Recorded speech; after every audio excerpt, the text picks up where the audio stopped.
Kasno jutro, grad se budi, skela škripi, ide rad. Prah u zraku, sunce tuče, ali ekipa drži sklad. Miješa se i voda i prah, sve je spremno, ide start. Ovo nije samo posao, ovo je zanatski art. Lopet sa klizi, zidovi dišu, svaki potez sve bliže finišu. Ritam udara, bas dolje gori, majstori rade, prekrivaju se stirpori. Hej, hej, Martin!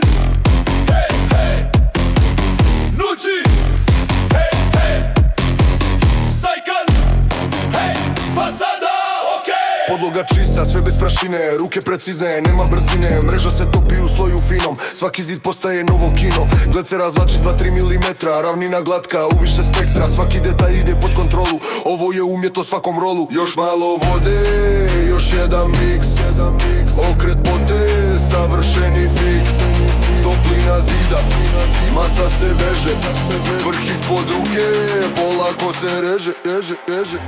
Ukrasnu fasadu rade, vidi kako sjaji grad. Glavni majstor Martin vodi sve pod konac, sve na sklad. Uči, vuče poteze, Sajkan ravna svaki zid. Kad ova ekipa krene, nema greške, samo hit. Led se suši, mreža sjeda, sve je ravno kao san. Ruke rade bez odmora, ide sloj za slojem van. Od temelja do vrha sve je čisto, sve je top. Kad oni završe posao, fasada pravi drop.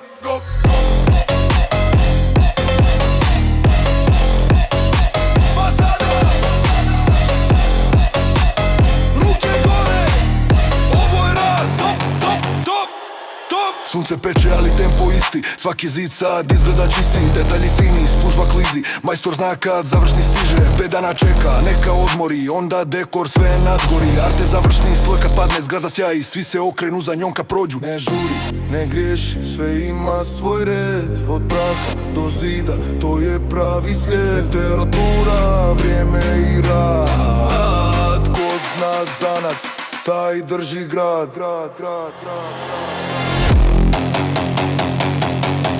Martin! Hej, hej, Nuči!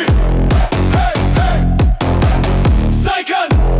Hej, Fasada, okej! Ukrasna čista, ravna ko led, ekipa na terenu, zna se red. Kad padne zadnji sloj, svi kažu top, fasada gotova i ide drop. Kup!